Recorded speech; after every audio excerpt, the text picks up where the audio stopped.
హైదరాబాద్ నగర ప్రజలందరికీ వేసవి కాల తీవ్రత పెరిగిన కొద్దీ నీటి ఇబ్బంది పెరుగుతుందనేటువంటి సమస్య ఉత్పన్నమవుతోంది.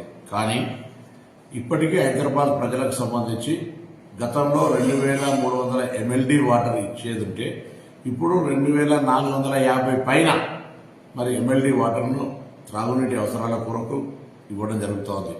కానీ భూగర్భ జలాలు వర్షాభావం వల్ల పడిపోయి మిగతా అవసరాలకు సంబంధించిన ఇబ్బంది వస్తున్నటువంటి మాట వాస్తవం. దాన్ని కూడా అధిగమించడానికి దాదాపు 750 ట్యాంకర్ల ద్వారా 3-4 ట్రిప్పులను కూడా ఎక్కడికక్కడికి అందించేటువంటి ప్రయత్నం జరుగుతూ ఉంది. దాని ఇబ్బందిని తొలగించడానికి కూడా వెంటనే త్వరితగతిన రెస్పాండ్ అవ్వడానికి ఒక టోల్ ఫ్రీ నెంబర్ 155-313ని కూడా ఇవ్వడం జరుగుతోంది. హైదరాబాద్ ప్రజలకు త్రాగునీటికి సంబంధించిన సమస్య ఏ ఇబ్బంది ఉన్నా వెంటనే మరి సంప్రదించమని కోరుతాను. 24 డివిజన్ల ద్వారా ఏర్పాటు చేసుకొని సోర్స్ పరంగా ఎక్కడ ఇబ్బంది లేదు. నాగార్జున సాగర్ కావచ్చు, ఎల్లంపల్లి కావచ్చు, సింగూరు కావచ్చు, హిమాయత్ నగర్, ఉస్మాన్ సాగర్లో నీటి నిల్వలు ఉన్నాయి. ఆందోళన చెందే అవసరం లేదు. ప్యానిక్ సిచ్యువేషన్ క్రియేట్ చేయాలని ప్రతిపక్షాలు ప్రయత్నం చేస్తున్నాయి.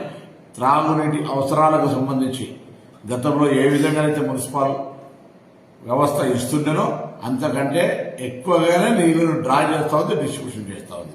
దయచేసి దీన్ని అర్థం చేసుకొని మరి అవసరాలకు అనుగుణంగా నీటిని వినియోగించుకోవాలని సందర్భంగా హైదరాబాద్ ఇన్ఛార్జ్ మంత్రిగా తెలంగాణ ప్రభుత్వం నుంచి హైదరాబాద్లో ఉండే ప్రజలకు విజ్ఞప్తి చేస్తా ఉన్నాను.